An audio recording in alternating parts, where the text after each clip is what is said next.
你们洗澡一起洗的？不是，谁能让你洗？哎，咋不可能的？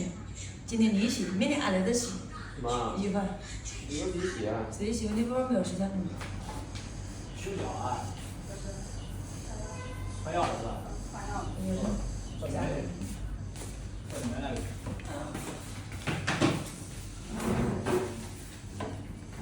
上次我一个同事好像在临床里面，他比较严重。他好像连鞋子都不能穿。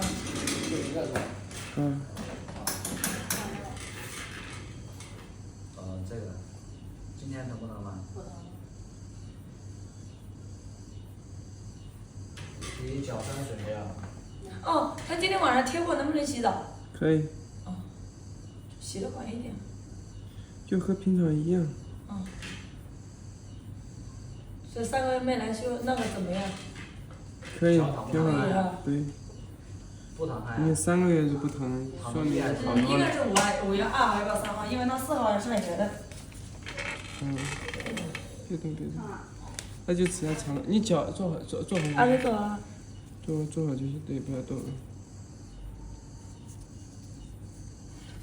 马上看你也挺还长的。然后掏出来一块。一点点。不像以前的哈。对，在上面没在下面，以前都在下面的。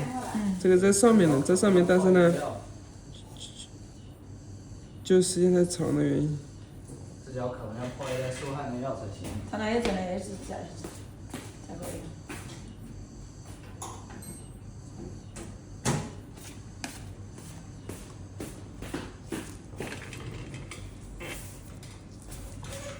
修短一点嘛，他这个脚可以修短，但你那个脚不要修了。你们两个情况不一样。这磨的皮。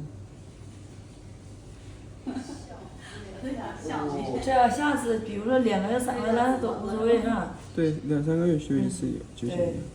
不像以前。以前1个月就要修一次。1个月不修那准的。就发炎了。